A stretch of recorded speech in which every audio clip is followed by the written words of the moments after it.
You're launching with 2 consoles. So instead of waiting, a year into a generation, 2 years into a generation to come out with a cheaper version, why not launch with a cheaper version?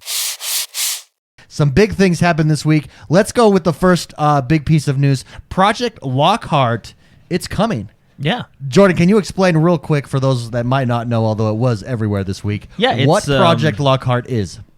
It's basically the new digital 1S, right? The all-digital 1S. So it's going to be the new lesser-powered entry console, if you will. So when Project Scarlet comes out next year, that'll be the new Xbox One X, right? It'll be the world's most powerful console. Hopefully, right? Yeah. I think it probably will be. And then right underneath it, obviously probably a little bit cheaper and a little bit more entry level is going to be Project Lockhart. Yep. Which will be it'll be discless. It'll be all digital from what we understand. What's really interesting is there's not too many details on it other than just kind of hearsay, I guess. But what apparently the report says that Microsoft told developers on Project Lockhart to shoot for 1440p at 60 frames, and on Project Scarlet 4K. go 4K 60 frames. Yeah. So those are kind of your 2 thresholds of what we're being told right now, right? I'm sure we'll find out more at E3. There is no price for it. I'm sure. I mean, it's going to be a cheaper option. I like this. I think that this is smart. You're launching with 2 consoles. So instead of waiting, a year into a generation, 2 years into a generation to come out with a cheaper version, why not launch with a cheaper version? Give people the satisfaction of jumping into the quote-unquote next generation. I use that term loosely because we know generations are completely changing. But launch with 2 consoles, 2 price points. You want the big boy? You want the highest power that gaming can give you on a console? You got to pay that premium price. You want an upgrade though to the next generation? You can pay this mid-tier price that we've got. Entry level, if you will, right? Now, what's interesting is that 1440p. Now, if all games on Project Lockhart, which is the entry level console for the new consoles, right? If all games are 1440p 60 frames, that puts it more powerful than the One X. Yeah. Yeah, well, and I mean, I think that's the idea. I think that's what you got to do to be the next generation, right? If there's going to be a huge step up, which from what we're finding out about both next generation consoles is that it's a huge step up in both power and what you're able to do and speed, particularly. Then you've got to make both of them, or else we'll just get the X, right?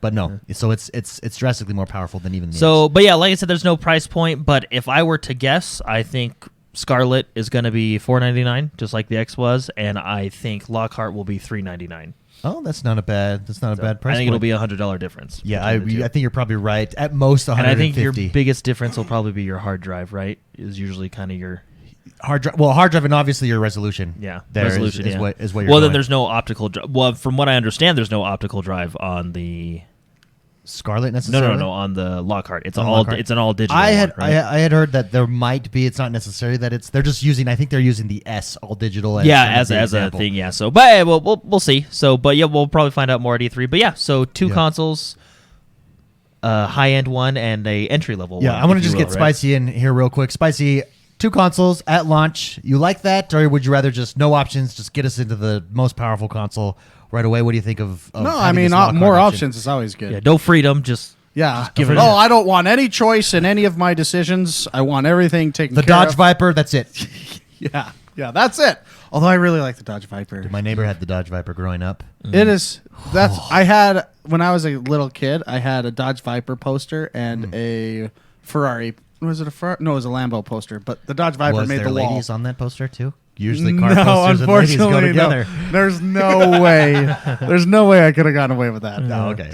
Yeah, ask James. There's no way. Nope. Yeah, there's no way.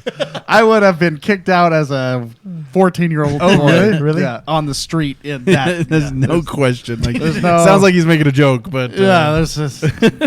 We were ruled by an iron fist. So, but you like it then? Oh yeah, more choices is great. It allows, other people that probably wouldn't want to spend that much money on new console to get one, right? So, Well, Yeah. none of that, but you put that together with kind of the price point or the upgrade program that Microsoft is coming out with. Yeah. That's an option. You've also got Project Cloud, xCloud coming, right? You've got Yeah. Game Pass. You've got Game Pass Ultimate. The selling point of next generation really is, and Phil Spencer has repeated it multiple times. He just hasn't repeated it in a "this is the next generation," but it's become Microsoft's slogan. We want you to play the games you want, where you want, when you want.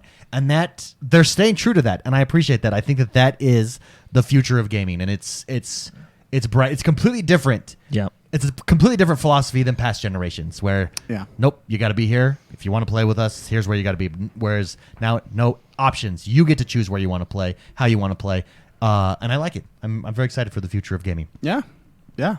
Other big news in the news, probably the biggest news of the week, Halo Reach. That's right. Halo Reach is here, and it made a big splash.